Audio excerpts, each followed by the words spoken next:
I spent a lot of money buying things while moving abroad, which I thought was an essential item. But guess what? Those essential are pure regrets.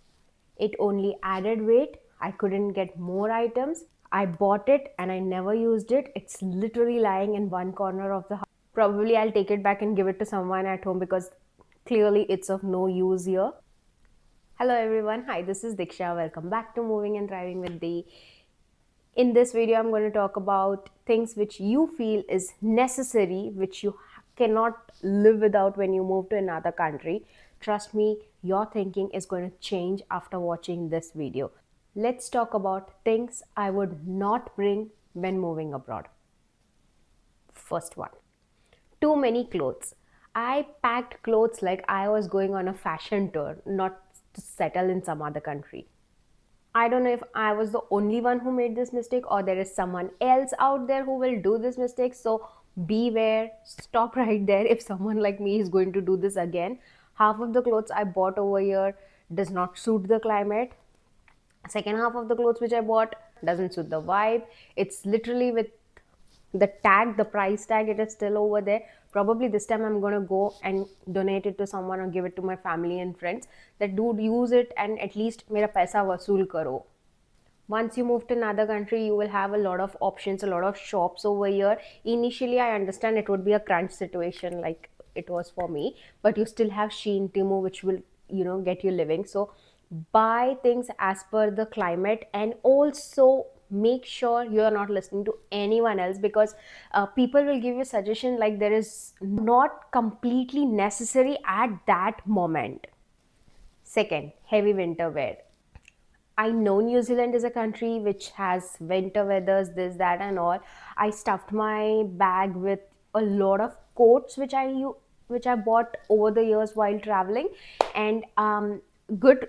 One thing is good, I got them. Second thing is, many of it doesn't work over here because it's like rainy, wintry over here, and those coats are like the woolen ones which you can only wear on the days when it is cold, and it's not on the days when it is rainy cold. So you would need like puffer jacket, rain jackets, etc., etc., which I don't know about other countries, but which in India is like super duper expensive. Trust me guys, if you come over here, buy that stuff over here, you're going to get it so cheap, and plus it is of good quality, because stuff which is required in certain countries, if you buy it in those countries, it will be way more useful to you than getting it from India. Now this one is a super controversial topic. It is shoes. So if you are someone like me, I used to literally live in heels, because I'm not talking about like 4-5 inch heels, but normal heels, and I love wearing heels. I don't remember when was the time I was, I walked around in shoes or something like that. I don't remember that. But trust me, after coming years, my heels are literally lying. It took half of my luggage, and I hardly wear it. Like I wear it sometimes to office, sometimes I wear it to clubs or restaurants if we go out. But apart from that, it is not for daily use. Like when I was in India, I mostly wore heels when I was, going to meet friends for coffee. For impossible to wear it abroad because you have to walk a lot, and when I say a lot, I really mean a lot. And obviously, like I said, it's a controversial topic. Maybe for someone else it is not, but I would suggest, do not stuff your luggage with shoes. Just come, settle down, and if you feel you require, you can always ask someone from the family to send it back. And trust me, if you don't wear certain stuff regularly back in your home country, you will not wear it in this country as well. Like, I still have one pair of shoes. I really loved that pair, and it was one of the most expensive things I bought for myself. So I just carried it around. Like, no, no, no, no, I'm going to wear it. I'm going to another country. ये तो लगने ही वाला है. That stuff, and I bought it over here. But trust me, I just wore it once. Just once. That's it. Next is home decor. I don't think there are many people who would carry home decor from India, but I have seen, or I know certain people who've carried frames. So I would suggest, instead of carrying photo frames from there and then coming over here, You get good photo frames or cheap photo frames over here. You can order it from online Temu or somewhere, or even if you can get it at a Target store or a $2 shop over here. The frames are cheap enough. So just carry your photos, because that will take a lot of weight in your luggage, photo frames, glass, etc. So just carry the photos. You can always get a frame over here. And next one, and I am pretty sure everyone must have done this, getting huge toiletry stock. I am guilty of this absolutely. I've bought 6 months of shampoo, conditioner, body wash, and I don't know what all stuff, like face wash, etc. etc. I literally took so many toiletries while I was traveling. Like, I won't find anything over here.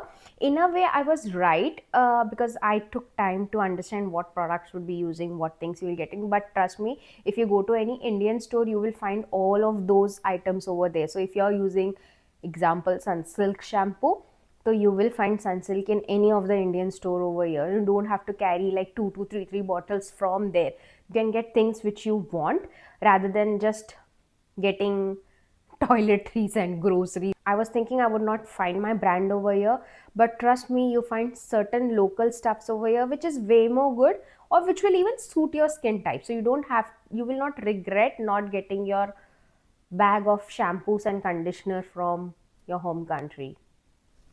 I mean, obviously, if you're using something which is not very popular, then you might want to carry it, or something which is medically prescribed to you. You might want to carry that. But apart from that, like common brands, you'll definitely get it over here. The next is kitchen utensils and appliances. So the one mistake, okay, which commonly everyone does, is when you move to another country, it's better to get at least the main utensils from home. That's okay, but make sure you're getting something which is like induction and cooktop safe kind of stuffs, because I bought certain things which was not induction friendly, and then it's still sitting over there.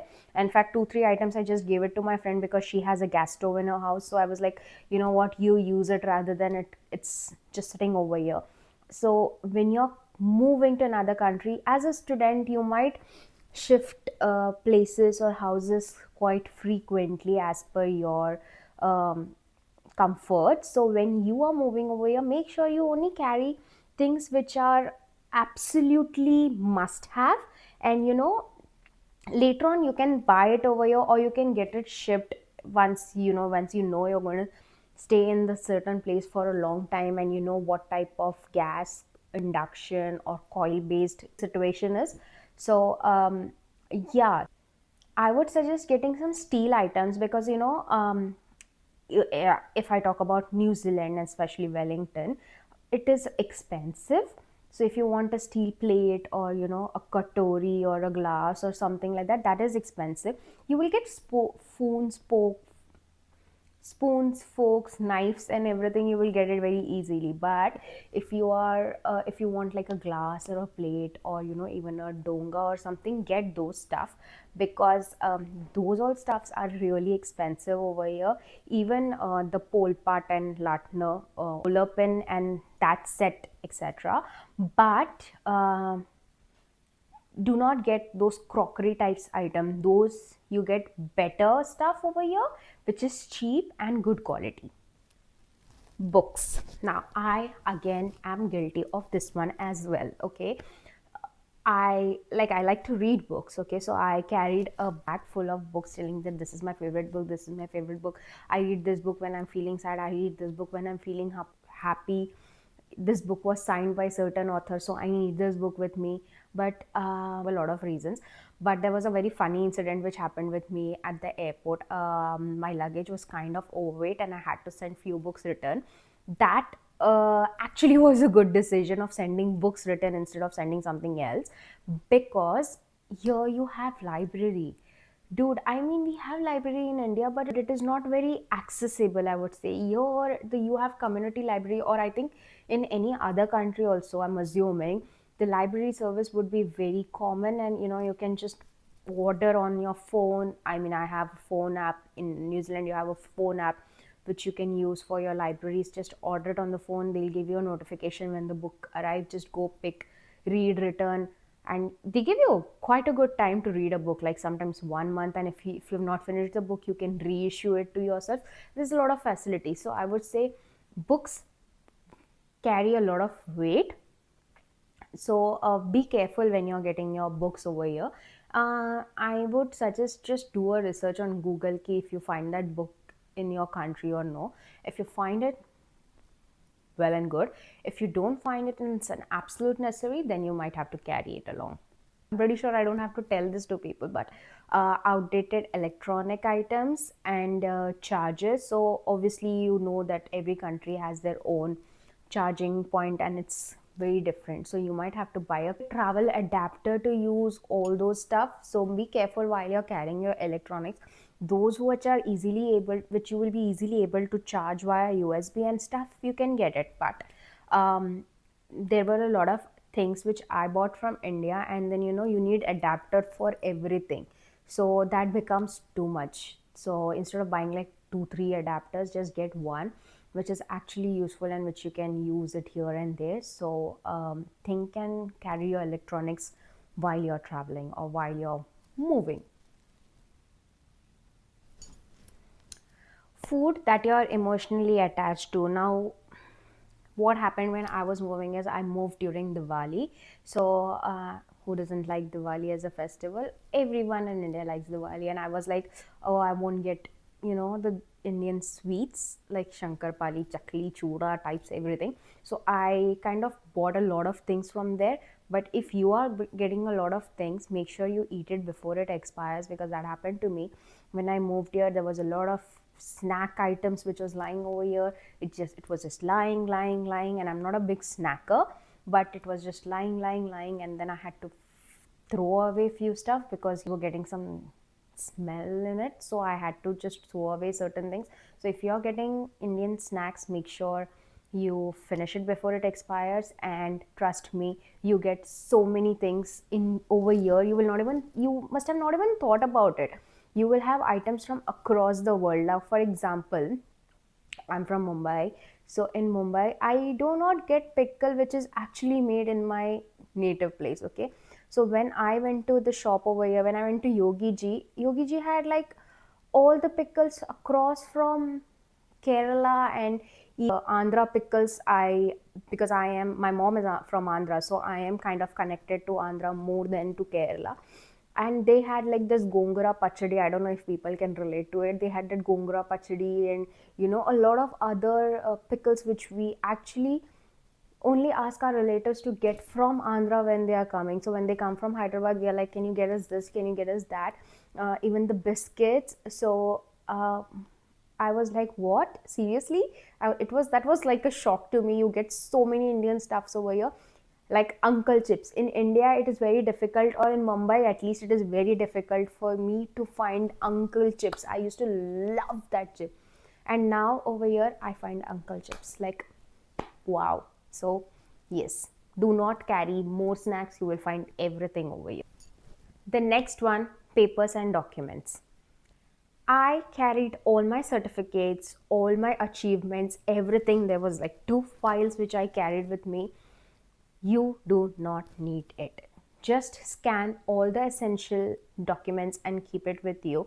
Carry your results and stuff which you require for studying purpose or for travel purpose, like a birth certificate and stuff you need to carry.